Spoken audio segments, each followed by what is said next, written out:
Na labda nitumie nafasi hii kuwapongeza sana na kuwashukuru uongozi wa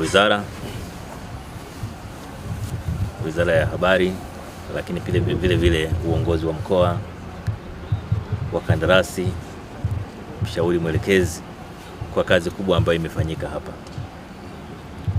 Wakati marais wetu wa Tanzania, Kenya na Uganda walipokubaliana kuomba nchi zetu tatu ziwe wenyeji wa michuano ya AFCON ya mwakani, walifanya commitment ya mambo makubwa. Waliahidi kwamba mambo ambayo watayatekeleza kuhakikisha jambo linafanikiwa. Na rais wetu, moja ya mambo ambayo Rais Samia aliahidi ni kujengwa kwa viwanja vipya kikiwemo hiki cha hapa. Na hiyo ndio iliyopelekea tukakubaliwa, kwa sababu uongozi wa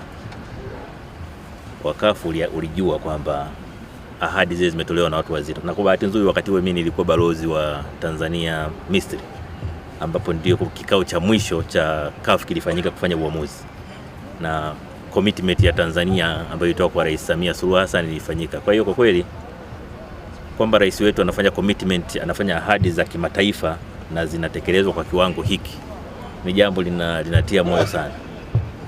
Kwa kweli nawapongeza kwa kazi nzuri ya kusimamia ahadi ya rais, lakini vile vile tunamshukuru rais mwenyewe kwa kusimamia kuona kwamba fedha zinapatikana, lakini pia wakandarasi wenye uwezo wanapatikana, lakini pia maelekezo ya rais ya kuhakikisha kwamba jambo hili linasimamiwa vizuri. Nitumie nafasi hii kutoa wito tu wa agizo lilotoa Mheshimiwa Rais kuhusu kukamilika kwa hizi barabara zinazokuja hapa. Ni muhimu agizo la rais lifanyiwe kazi kwa nguvu sana, kuhakikisha kwamba tunalinda heshima ya nchi yetu, lakini pia heshima ya rais wetu.